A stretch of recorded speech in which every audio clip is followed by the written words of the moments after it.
Yan, salamat po. Sigaw kayo na sigaw. Sigaw kayo na sigaw. Yan, bago ang lahat, maraming salamat sa pag-invite. Hoy! Maraming salamat sa pag-invite sa kumpare ko, sa chairman, Tol Argon. Tol, chairman ka na. Naalala ko dati, nagtatayo kami ng business niyan dyan sa... Saan yung business natin? Sa Crino. Pandemic yon, wala kaming pera. Take 5K ata kami nun. Tama ba, Gon? Take 5K kami nun, ang sinimula namin yun. Tapos yun nalugi. Kasi niloko kami ng isang tao. Niloko kami ng isang tao. Ang pangalan niya ano? Anyway, ayun lang.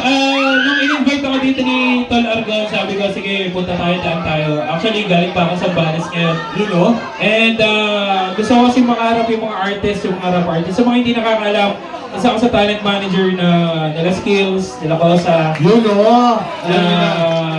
Bossing pa kayo naman, bossing. Ayun nga, kanina. So sabi ko, bakit hindi tayo gumawa ng mas malaking event? Yes, sir. For 3 million rap artists na showcase yung mga talents natin. Hindi lang sa chapter natin, hindi lang sa anib natin, kundi sa mainstream. Yun naman yung pangarap ng iba yung makatuktong sa mainstream.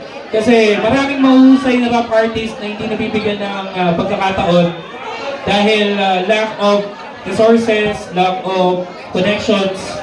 So hindi ibig sabihin wala kayo sa mainstream, hindi kayo magaling. Yes, sir. Yes, Diba? sir. So, nagkataong sila yung may pera, nagkataong sila yung may manager.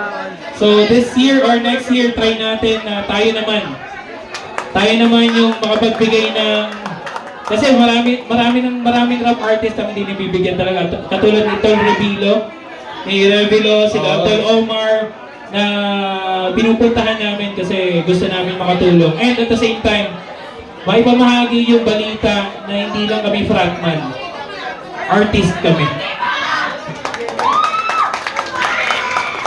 So yun lang, you can reach me here at the stage. Yeah, ito na. Hindi, message nyo ako sa mga gusto, magkakaroon kami. Actually, nakapag-usap na kami. Magkakaroon kami ng Triskelion tour. Ang first namin is Bicol. So, yun, for fee. Ayun, yun lang. So, maraming salamat and congratulations sa Pasay Council. Tol Argon, maraming salamat, brother. Congratulations sa iyo, Tol. Natupad mo yung pangarap mo na maging chairman ka. Kasi gagawad lang dati gusto niya sa Pasay. Yun, naging chairman na siya. Hindi lang sa Pasay, sa buong Pasay Council. Yun, maraming salamat. Hindi ko alam kung paano kayo bibigay ito. Sige, ako wala akong pinipili, Pero sa Sigma na lang siguro. Sa Sigma. Ito po. Ay, maraming salamat po. Yun lang, maraming salamat. At abangan nyo yung bagong album ko.